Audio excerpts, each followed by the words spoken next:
Olá, amigos apaixonados por ciência e inovação.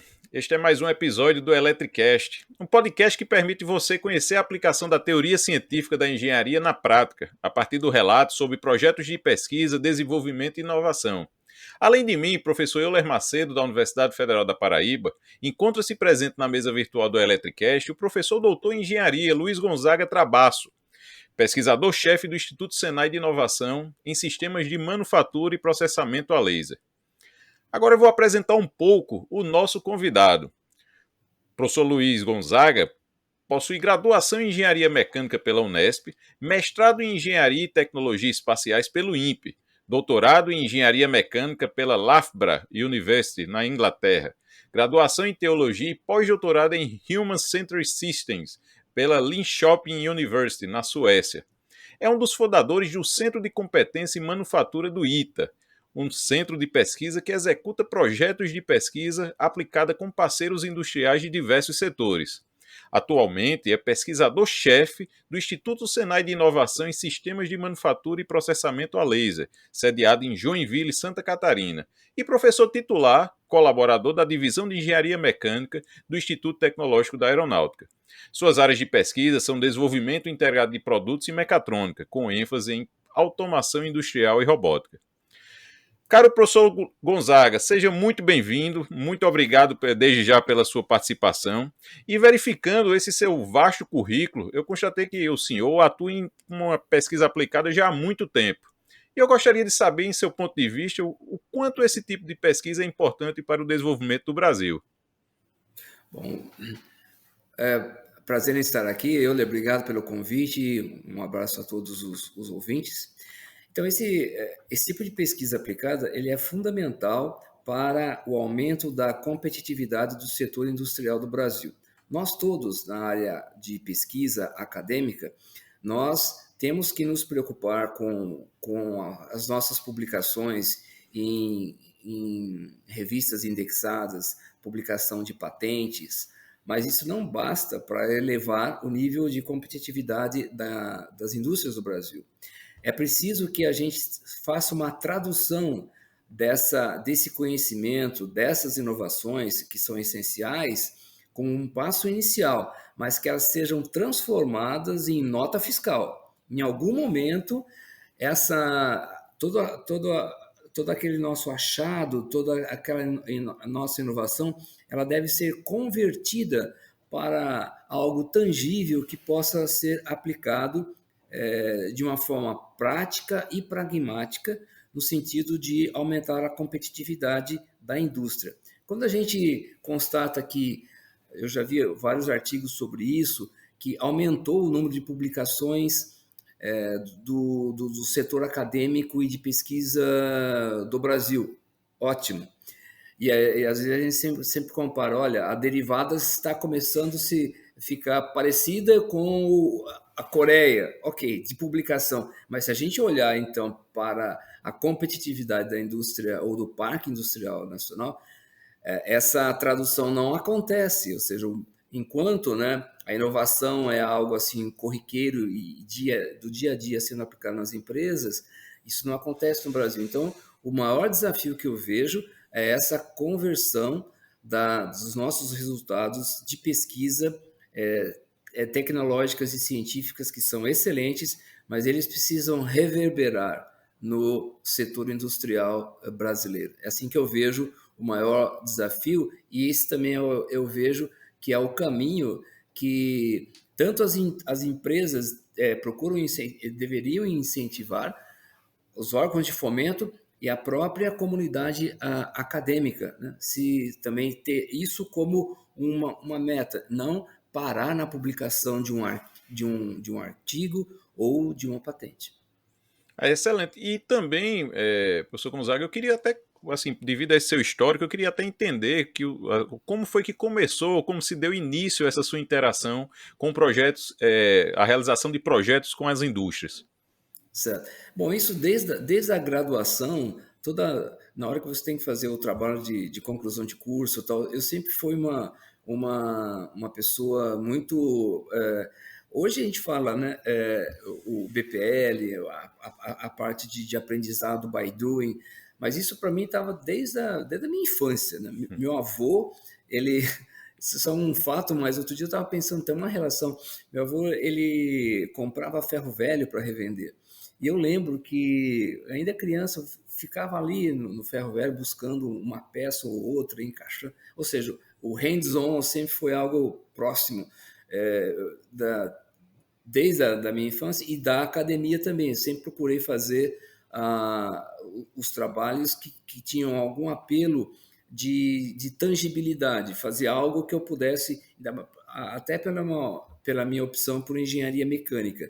Assim foi o meu mestrado, assim foi o meu doutorado e assim foi o meu pós-doutorado também. Todos eles eu fui além de uma simulação ou de um conceito e coloquei essa parte de um protótipo. Eu costumo chamar isso de um demonstrador funcional pleno, para dizer que não é a versão industrial, eu nem pretendo chegar lá, né? Então, na escala de maturidade tecnológica da NASA, o TRL, então ficaria ali em torno de 6 ou 7, e a partir daí, então, uma outra empresa leva isso, mas eu tenho que chegar ali, ou seja, fazer uma verificação num ambiente relevante, porque sempre quando você faz, né, nenhuma dessas verificações, o seu projeto ele sai incólume. É sempre uma realimentação importante para você rever alguns conceitos que nortearam o seu projeto.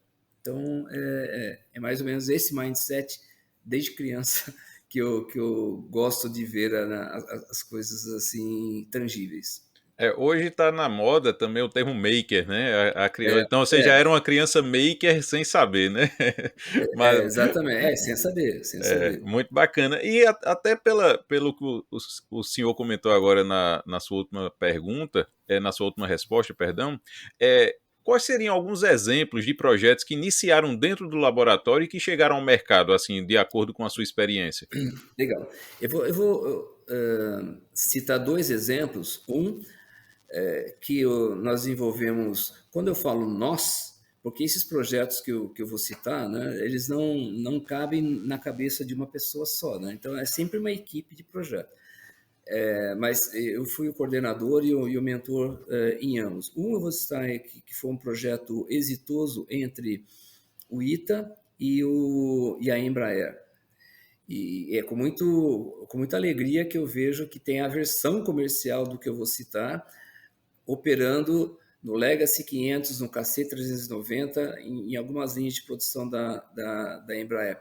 Essa ideia foi fazer o nivelamento e alinhamento de seções de fuselagem usando recursos de robótica.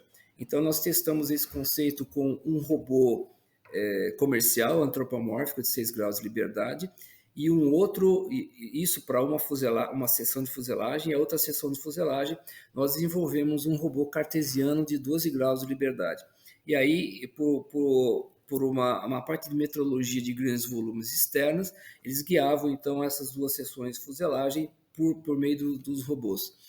E isso era feito manualmente, anteriormente pela Embraer, levava muito tempo para isso, né? E nós automatizamos esse processo. Nós tomamos todas as providências no sentido de viabilizar a questão da propriedade intelectual. Aqui também, viu, a gente procura, eu gostaria de desmistificar algo, né, que às vezes se leva e gasta tanta energia, tanto aumento de entropia no universo desnecessária, quando você fala assim, não, problemas de IPI e os royalties para quem vão ser... Né, você conta no dedo, né, as empresas que têm um recurso de financeiro aferido auferido por royalties. Né? Então, a ideia, no caso aqui, foi proteger a invenção para que uma outra empresa chegasse lá e falasse, nossa, isso aqui é meu, mesmo porque a questão de ser tangível são seções de fuselagem, né? Ali era de 145, então não são coisas pequenas, né? Então a pessoa que olha ali rapidamente vê que putz, tem um pulo do gato interessante ali.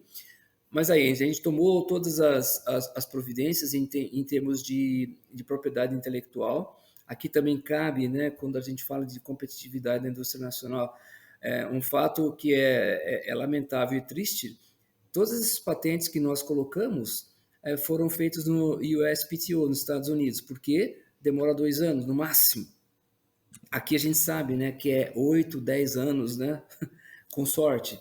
Então, quer dizer, é um investimento que precisa ser feito aqui para é importante, né, essa preservação de todo o esforço da propriedade intelectual, mas também não pode parar aí.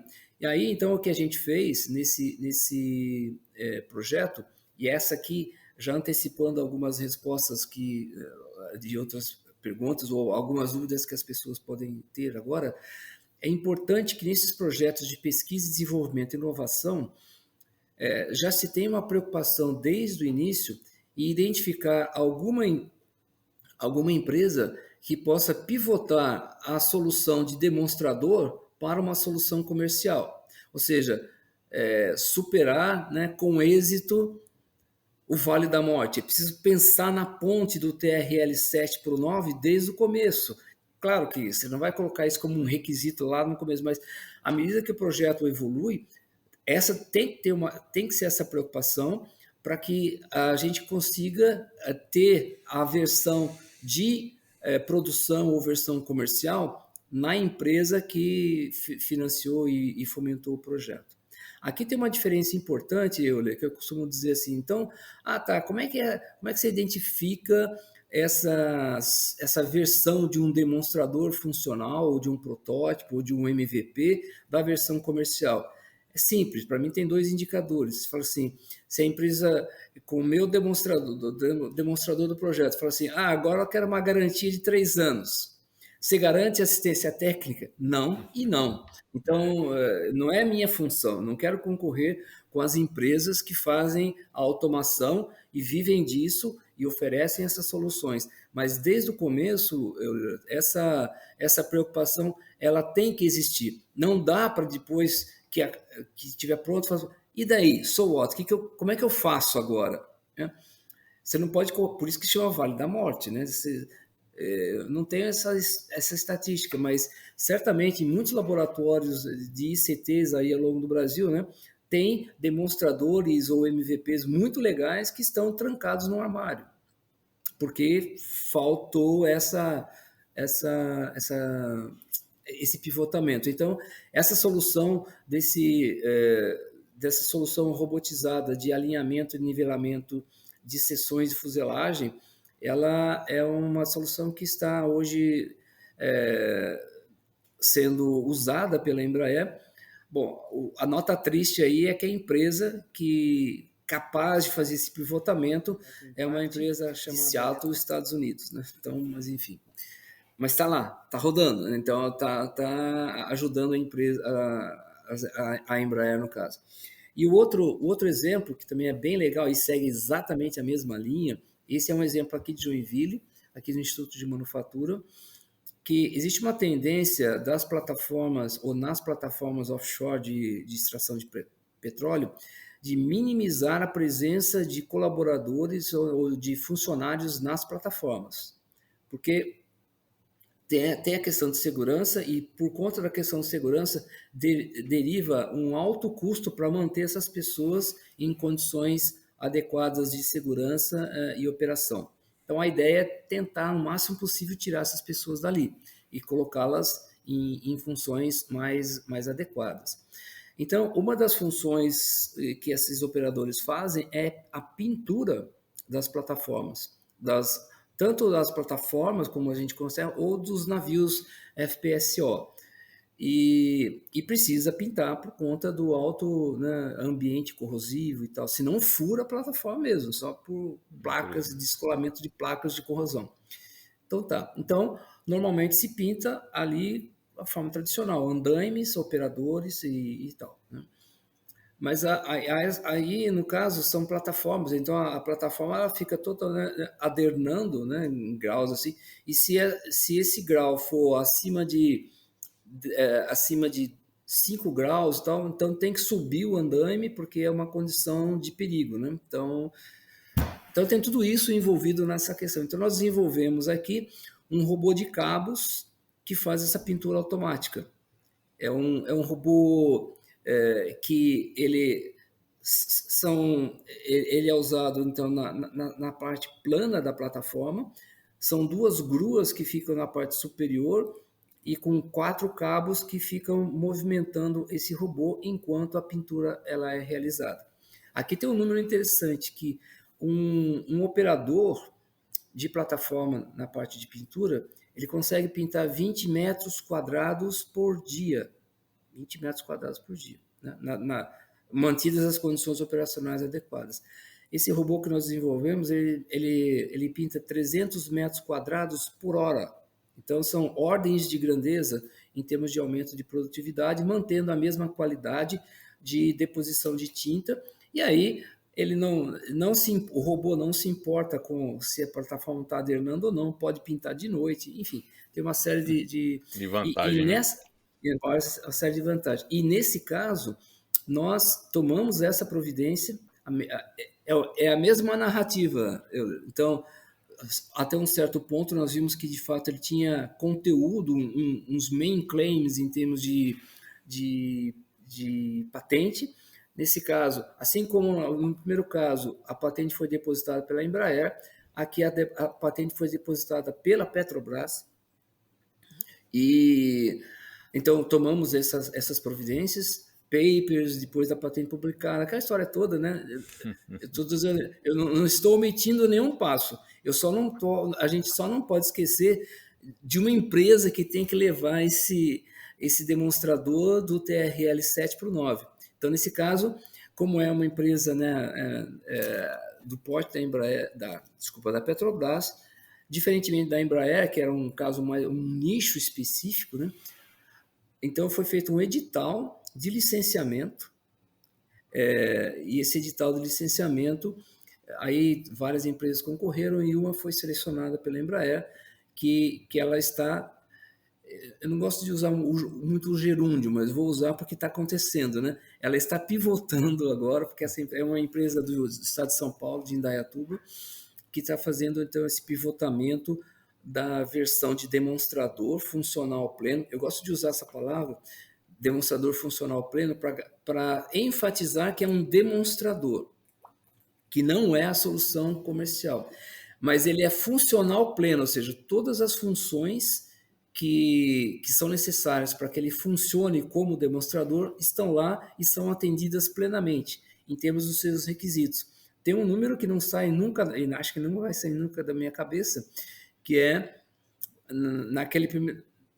ainda quando estava no ITA, a gente desenvolvendo um outro robô para a parte de furação e cravação de rebites na fuselagem. É um outro robô, não é aquele que eu citei do nivelamento, mas a gente tinha que garantir uma tolerância de circularidade de 26 microns, com o robô furando, para garantir, então, um perfeito assentamento da cabeça do rebite na fuselagem, né? Para não dar problemas de alinhamento e tal. Então, por isso que eu falo, ele é um demonstrador funcional pleno, porque atende plenamente os requisitos, só que a gente enfatiza que ele é um demonstrador. Então, nos dois casos que eu citei, e todos que a gente tem aqui, a gente procura fazer isso, independente de ser a parte de robótica ou uma outra área, identificar o mais cedo possível uma empresa que participa do projeto e ela só acompanhando o projeto. Na verdade, ela não tem um protagonismo relevante no sentido do projeto em si, mas ela está acompanhando para que ela possa depois pivotar essa solução. E essa solução, tanto no primeiro caso como nesse, não existe no mercado. Então, são soluções de inovação. Você não acha isso em prateleira, você não acha em lugar nenhum. Por isso que ela tem que ser desenvolvida. E o risco grande, Euler, é esse. A gente não quer que ela fique enclausurada num armário ou num laboratório. Por isso, e nessa condição, a gente não está contribuindo de fato para o aumento da competitividade do setor industrial brasileiro. Excelente e, assim, fantástico os exemplos que o senhor citou, assim, eu como engenheiro, confesso que eu fico aqui abestalhado, animado e imaginando a Aham. complexidade, vamos dizer, de chegar nesse ponto, né? São projetos realmente bem desafiadores e parabéns, assim, eu fico muito feliz de saber que temos profissionais e capacidades como a sua aqui no nosso país. É sempre assim, viu? É sempre uma equipe, né? Uma Sim, equipe. Claro, sim, robótica para mim é uma paixão desde. Então, mas hoje eu não programo tanto quanto eu programava e fazia conexões de RS-232 naquela época, sim, sim, outro sim. momento. Agora, um outro ponto importante aqui que eu queria ressaltar e também agradecer, eu fiz uma menção nominal à Embraer e à Petrobras, que é fundamental para o êxito desses projetos a participação das empresas no projeto. Ou seja, é um trabalho em equipe que inclui necessariamente Sim. a equipe das empresas, né? Então a gente tem reuniões semanais. Agora não tá, né? Não dá para fazer desse jeito presencial, mas semanais para primeiro avaliar se as pendências que foram identificadas na reunião passada foram de fato cumpridas e definir então os passos para a semana seguinte. É fundamental. E aqui eu queria deixar um agradecimento realmente para a equipe Embraer e a equipe Petrobras, que participam ativamente desses projetos, e eu tenho, por essa experiência aqui, a convicção de que se não fosse isso, né, o projeto não seria tão exitoso quanto foi. Eu imagino. E com certeza essa participação até mesmo para dar essa visão da empresa, né, Gonzaga? Porque às vezes a Sim, gente sim. tem a parte acadêmica, a gente fica procurando a parte técnica, resolver a parte técnica, só que a gente não está no dia a dia da empresa, a gente não sabe se aquela solução que a gente definiu enquanto pesquisador, se aquilo pode entrar na prática e na realidade. Então, concordo em todos os graus aí com essa sua fala. E até já fazendo até um link com uma pergunta que eu gostaria de fazer, já devido a toda essa experiência e essa sua abordagem junto com as empresas, o que é que o senhor acredita que a gente pode fazer, ou que podemos fazer com que as universidades e centros de pesquisa se tornem cada vez mais fontes de riqueza, ou seja, capazes de gerar produtos e tecnologias inovadoras? Então, é uma. Você já respondeu essa pergunta. É essa aproximação com problemas reais do setor industrial, sabe? E um problema real sem atenuantes, já que nós estamos dentro de um contexto elétrico aqui, né? Não pode ter atenuantes. Se é 26 microns de tolerância dimensional ou geométrica, tem que atingir ali, mesmo se eu for fazer o furo com um prego e martelo ou com um robô altamente sofisticado. Então o primeiro, né, essa proximidade com as empresas e trazendo das empresas esses problemas de fato reais, para mim é o ponto chave. Como é que a gente fazia isso lá no ITA e estamos fazendo aqui também, né? A gente organiza workshops temáticos. E, por exemplo, no caso lá do ITA, a gente fazia manufatura aeronáutica num semestre, depois manufatura automotiva no outro. E nesses encontros, a gente tinha então a presença tanto da academia, convidava também outras universidades, outras ICTs e também as empresas do setor.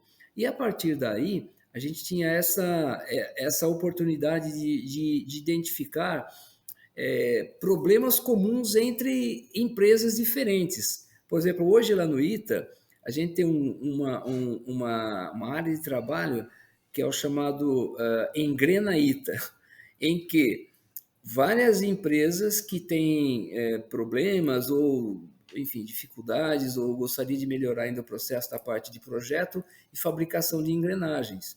Então, daí surgiu, né, esse grupo específico na parte de projeto e fabricação de engrenagens, e aí você vai puxando outras empresas que aparentemente não estão tão ligadas a elas, mas enfim, tem problemas. Por exemplo, a parte de materiais. Materiais é crucial ali. Normalmente, quando você vai fazer um projeto de engrenagem, o sistema de transmissão, então você usa os materiais meio que padrão de engenharia, mas trazendo então uma empresa que trabalha com a parte de materiais, você amplia sobremaneira as opções de escolha de um item ou de uma variável que é essencial. Então eu diria assim, esses workshops temáticos e também na tratativa com as empresas, fazer, por exemplo, clínicas de agregação de valor. É uma prática que a gente tem aqui, no sentido de que a gente faz um mapeamento do fluxo de valor da empresa e a gente vê, né, claramente algumas oportunidades de agregação de valor, que pode ser apenas uma questão de processo ou a demanda de uma solução inovadora, como é a maioria dos casos. Pelo que o senhor já falou, então a pergunta que eu vou fazer agora já está bem direcionada, eu acho que para uma resposta, porque então você acredita que essa relação entre a academia e a indústria ela pode ser mais bem aproveitada então? Ah, sim, sim. Aqui eu vou trazer um conceito que durante mais de 18 anos, acho que agora 19 anos, a gente aplicava lá no ITA e a Embraer, mais uma vez. Eu estou citando assim, Uhum. vários exemplos. Sim, eu tenho uma paixão pela Embraer. Sabe? É uma coisa assim, é um orgulho, né, de ver a, assim, a competência técnica do corpo de engenharias e o resultado em termos de produto, né? Às vezes, quando eu estava fazendo um pós-doc na Suécia, eu fazia uma escala em Amsterdã, e de Amsterdã ia para Linköping. Na hora que chegava em Amsterdã, porque é um hub gigantesco ali, pô, o que mais tem ali é 145, 170, 190. Aliás, eu ia de 190 até a Suécia. Pô, orgulho, né?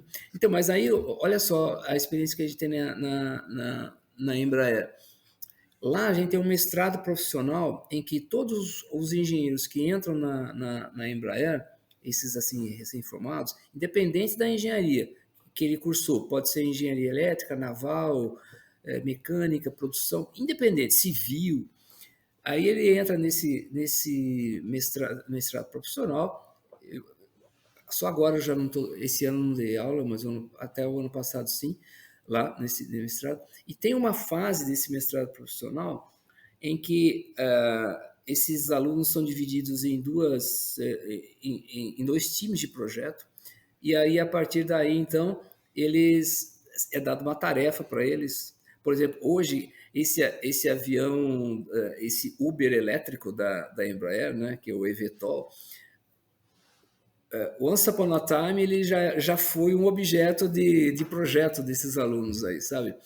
Então, e aí nessa parte de projeto, aí que entra um ponto que eu acho que ele é fundamental para consolidar e cristalizar essa integração academia-empresa. São tutores da empresa e professores da academia que, de uma forma integrada, fazem uma curadoria, uma tutoria em cima daqueles projetos para os alunos.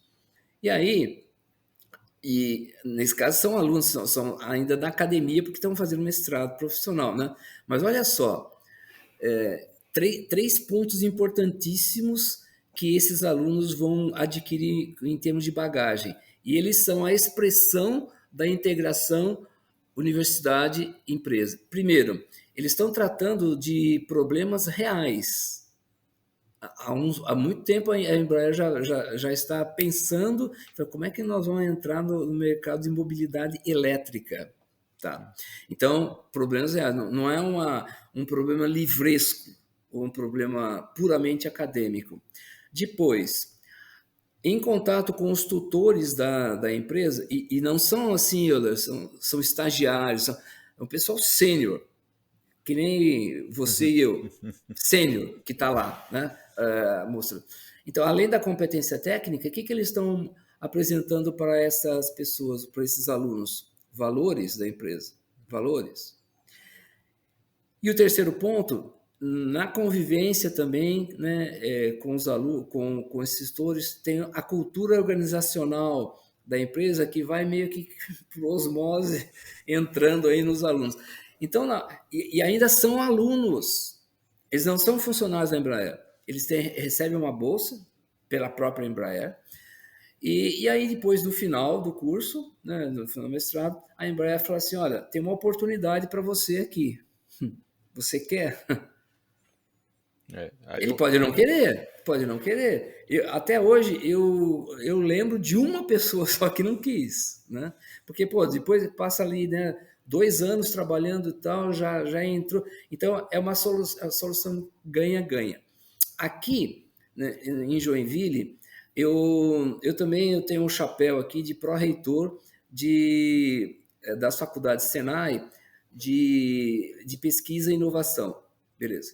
Então, o que eu coloquei? Aqui eu inventei inventei não, eu só parafrasear algo que já tem na medicina, que é a residência em engenharia, em vez de ser residência médica. É a mesma ideia, e é essa mesma ideia que eu trouxe lá do ITA da Embraer. Só que aqui tem uma coisa assim, um traço um pouco diferente.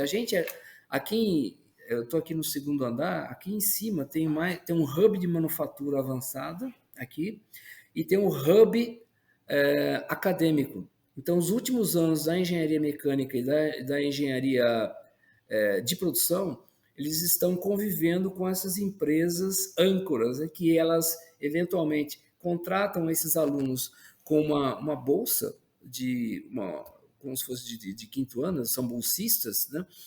Mas aí funciona a mesma lógica do que eu apresentei na classe da Embraer. Por que é residência em engenharia? Então, eles vão tratar também de problemas reais dessas empresas. Está aí outra vez o vínculo sendo cristalizado, estabelecido de uma forma inequívoca e, na minha visão, muito eficiente. Então, porque eles estão tratando de problemas reais. Até para motivação, né, Euler? A gente sempre vê assim, essa questão de muitos alunos de engenharia indo para o mercado financeiro. Não tem nada contra isso, né? Mas eles também podiam dar uma força para a gente aqui na parte mais do hard, né?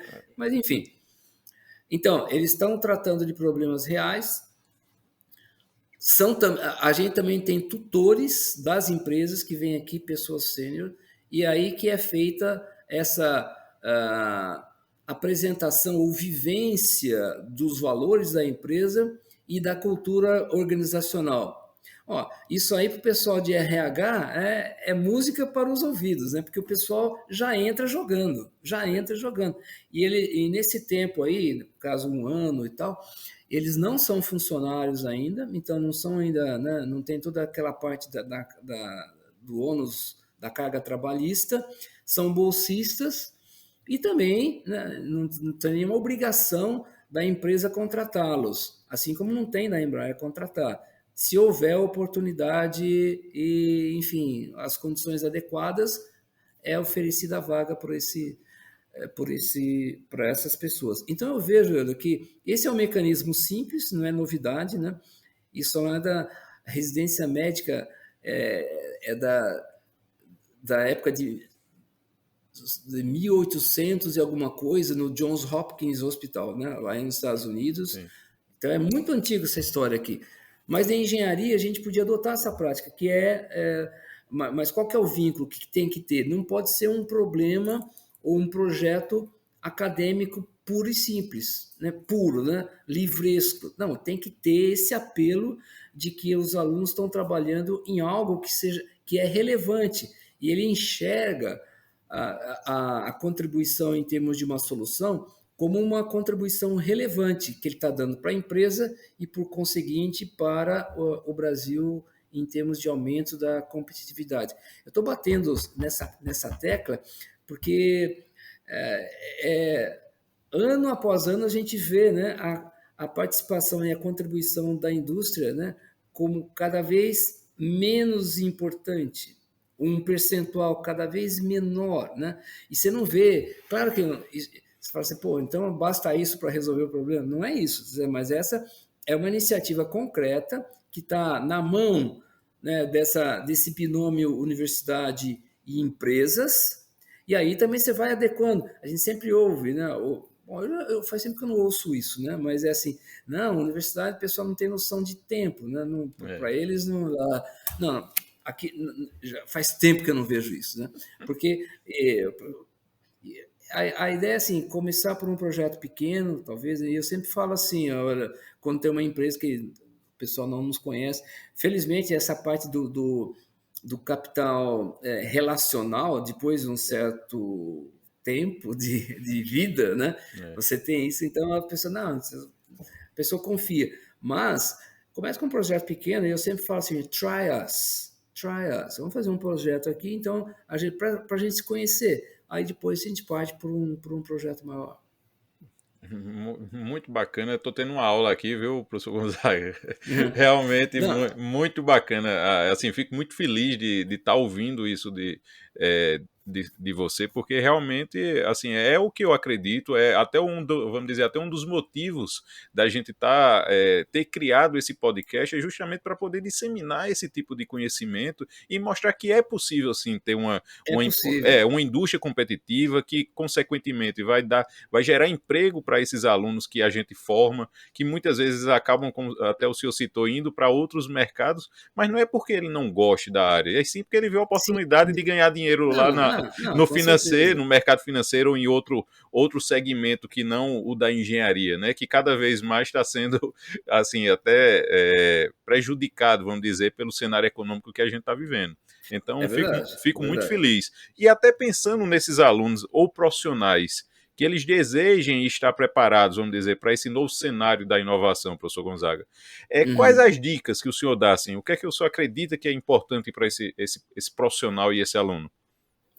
Então, algo que a gente faz aqui é assim, olha, hoje, nunca como hoje, você tem acesso à informação e a conteúdos e a cursos. Então, eu diria assim, ó, tem vários sites que, aliás, tem um em Santa Catarina que é o Observatório da Indústria. Eu gosto muito de ver tendências, sabe? Então, e sempre quando você tem uma tendência, você tem associado a ela os habilitadores dessa tendência. Eu já vou adiantar uma coisa que eu ia falar, mas foi muito oportuno na sua pergunta. Por exemplo, mobilidade elétrica. É inexorável que a gente está se movendo para lá. Então, eu estou acompanhando várias empresas, né, que estão fortemente centradas na parte de motor de combustão interna, para dizer assim, o que eu vou fazer agora? Tá certo? Então, e aí, essas pessoas que vão se preparar para o mercado de trabalho também tem que estar alinhado com isso. Então, não é apenas a empresa, mas eu vou me abastecer de conteúdos alinhados com essas tendências. Né? Então, vou dar um exemplo aqui. Aqui, aqui em Joinville, aqui nós temos dois institutos nacionais de inovação, um de processamento a laser e outro que é de sistema de manufatura. O de sistemas de manufatura sempre fala assim, ó, pensa aí, Euler, numa máquina complicada, que você nunca viu, nunca não tem de prateleira. A gente faz aqui. são, a, e principalmente na parte de robótica. E na parte de processamento a laser, sem falsa modéstia, a gente tem aqui as melhores instalações e as instalações mais avançadas de processamento a laser da América Latina. Com certeza, que a gente tem aqui. Então, aqui a gente tem 4 impressoras Para de metal, né? manufatura aditiva metal. Né? Elas são a fonte laser que faz toda a parte da fusão do pó metálico é uma fonte laser do espectro vermelho que ela é adequada para materiais ferrosos, tá? Aço, titânio e aí vai. Com a tendência da mobilidade elétrica, a gente vai começar a imprimir peças de materiais não ferrosos, latão, cobre, e assim vai. E aí, Então, o laser de espectro vermelho não é o mais adequado, porque esses materiais não ferrosos têm uma reflectância muito alta, ou seja, a energia que incide no pó acaba não sendo tão 100% aproveitada, né? Então você precisa partir por uma outra tendência, um outro espectro do laser, que é o espectro verde. Então, só para dar um exemplo, assim, né, que até nós vamos nos posicionar, então, agora para o setor para mobilidade elétrica, isso variando, né, desde carros leves, eu não acredito que venha para caminhões ou marcas muito pesadas, né, mas vai ter um shift bem significativo e importante. Então, os alunos falam assim, pô, então o que, que eu posso fazer para estar alinhado e na mesma tendência que essa que o mercado está colocando? Então, aí, manufatura aditiva de não ferrosos é certamente algo que vai chegar para ficar ou está alinhado com essa tendência. E só para citar um exemplo, né? Aí a gente podia ir vários outros exemplos na linha de IoT, de indústria 4.0 ou manufatura avançada que são, vai por aí, sabe? Vai por aí. E também as pessoas também devem estar atentas, isso é do ponto de vista tecnológico, sabe, Euler? Mas uma outra grande oportunidade, até para se começar algum negócio, são esses modelos de negócios diferentes do que era feito no passado.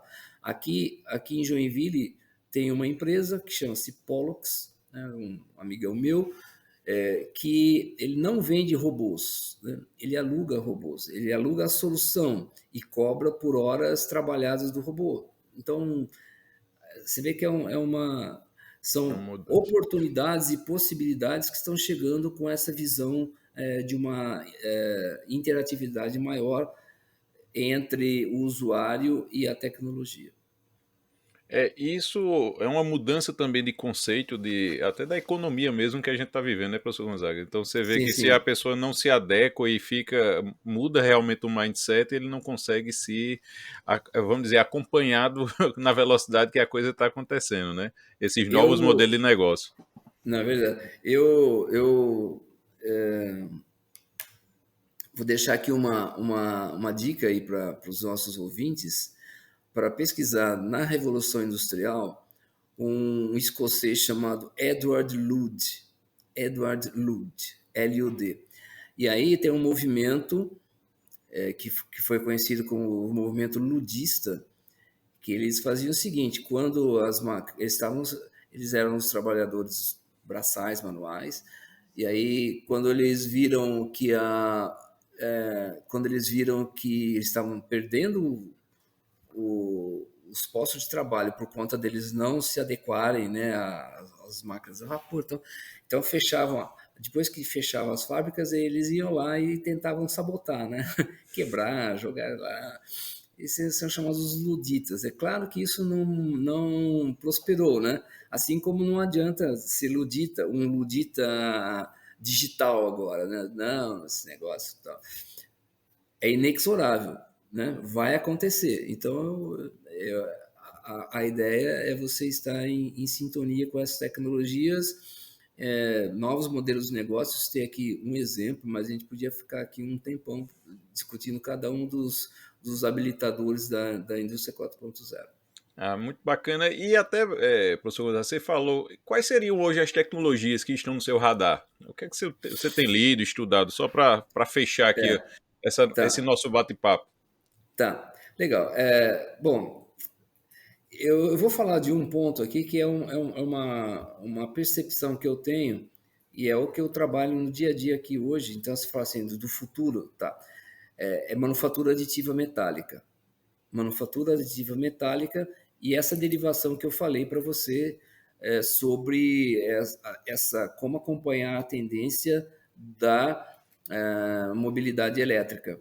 Você se lembra que não muito tempo atrás apareceram as impressoras 3D de polímeros. sabe como que chamava naquela época? Prototipagem rápida.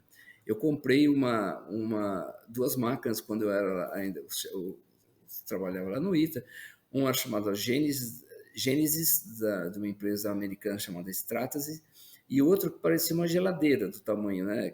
Era gigante e custava muito caro. Bom, e hoje você pode comprar uma e colocar na sua mesa, né? Uma impressora usando aquela técnica de FDM, que é o aquecimento do fio de ABS. Tá? Bom, então teve um espaço de tempo muito curto, né, em que algo que era assim só de universidades ou de algumas empresas, tá, passou a ser, né, do domínio comum e todo mundo imprimir coisas e tal. Né? Vai acontecer isso com a parte metálica? A barreira de entrada ali é maior, porque em vez simplesmente de uma resistência que aquece um fio de ABS, a gente tem uma fonte laser, né, que funde o metal.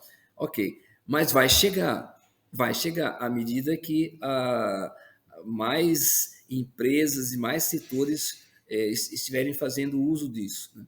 Por exemplo, na parte de manutenção, a gente está desenvolvendo aqui um projeto que a ideia é substituir estoques físicos de componentes críticos por uma biblioteca digital mais uma janela de processamento ou uma janela de impressão.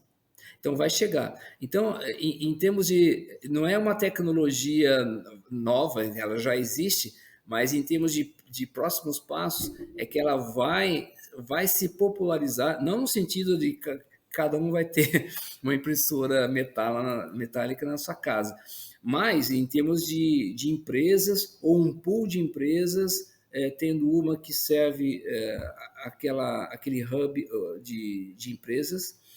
Eu acho que essa parte de manufatura aditiva é algo a se investir. E cada vez mais tem também outras fontes, outras formas de fazer essa impressão.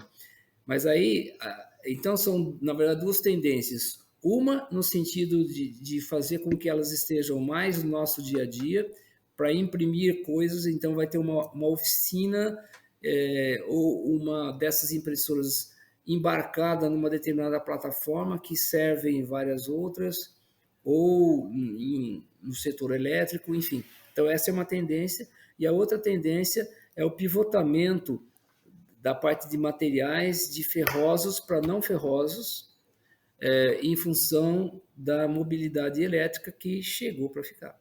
Muito bacana, fantástico, parabéns mais uma vez por toda essa história que o senhor tem tido aí nos últimos anos na engenharia, né? Não só como na engenharia mecânica, mas eu vi pela multidisciplinaridade e as áreas de atuação. Fiquei muito, muito feliz de realmente ter a oportunidade de ter esse episódio hoje. E agora, partindo aqui para o finalzinho do nosso episódio, eu gostaria de informar que esse episódio ele conta com o apoio da SBA, a Sociedade Brasileira de Automática. E para quem não conhece a SBA, ela tem o objetivo primordial de promover a ciência e a tecnologia de controle automático e suas aplicações em sentido amplo. Ela foi fundada em 1975 para atender à necessidade de intercâmbio entre os especialistas brasileiros, atuantes na área de automação e controle, e entre seus pares internacionais, representado pela International Federation of Automatic Control, o IFAC. Então visite o site sba.org.br e conheça um pouco mais sobre as áreas de atuação. Professor Gonzaga, muito obrigado mais uma vez pela sua participação. Se o pessoal quiser entrar em contato, ter mais informações sobre seus projetos e conversar com o senhor teria algum endereço, LinkedIn ou site que deseja compartilhar? Será um prazer conversar com todas as pessoas, principalmente os apaixonados por engenharia e apaixonados pelo tangível, né, no final, a entrega de um produto ou de um processo que resolve ou pelo menos endereça a solução de um problema real da indústria. Então, vocês podem me contactar via LinkedIn, que o Euler vai depois disponibilizar o endereço. Perfeito, muito obrigado. Espero, ouvinte, que você tenha gostado desse episódio. Não deixe de enviar seus comentários, feedbacks pelas nossas redes sociais, site, fanpage no Facebook, Instagram, tudo @Eletricast. E me adicione também no LinkedIn, é só procurar Euler Macedo, ok? E para você ouvinte que estiver curtindo esse episódio pelo Spotify, não esqueça de clicar lá no botão seguir. E se você estiver ouvindo pelo iTunes, deixe as suas 5 estrelinhas e comentários que eu vou ler tudo. Um grande abraço e até a próxima. Até mais, pessoal. Obrigado.